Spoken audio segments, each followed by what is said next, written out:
That's what somebody soft would say. No offense to Kitty, but when you warriors like me and Chuck, that don't bother you anyway. But the dude, I just heard this dude say, I'll go in and punch people in the face once they should be. So that means he feels there's a line that could be crossed. I understand that, but I'm saying when you warriors like that, that ain't gonna stop me. You can say what. Let me tell you something, brother. Played in Texas, played in the SEC. I heard it all. But don't make what? it right. But it ain't got to be right. Don't make it right, though. That ain't going to stop me. Right. I want to defend our brother Carmelo Anthony. Allegedly, a white male fan referred to him as boy and gave him directives on the court, sitting courtside. There's a racial undertone there. Whether the fan was intentional about that racial undertone, we could debate that till the cows come home, period.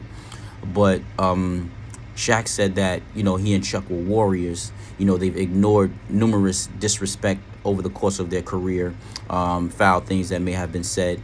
Shaq called himself a warrior playing in the South. I think equating being a warrior to how much you can ignore is not necessarily always true. I could debate that Carmelo was a warrior for saying, hey, I don't like what's being said to me. I'm going to say something about it. I'm going to confront the situation. So I wanted to defend Carmelo Anthony on that front because we have to call a spade a spade.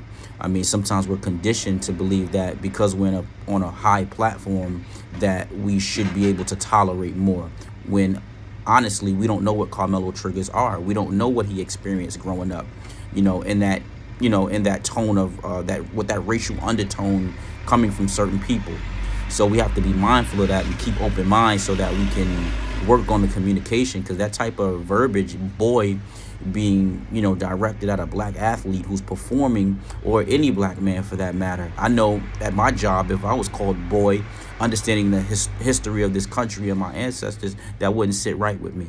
So I wanted to defend him, not to go against Shaq or Charles Barkley, because perspective is important, dialogue is important, but I just want to call a spade, and I just want to keep it all the way a buck about the situation, because these are things that in 2022 more people are discussing, things that will go under the radar in the past, because things have been able to go, before social media, things have been able to go under the radar for so long, and these things aren't new, they're just exposed.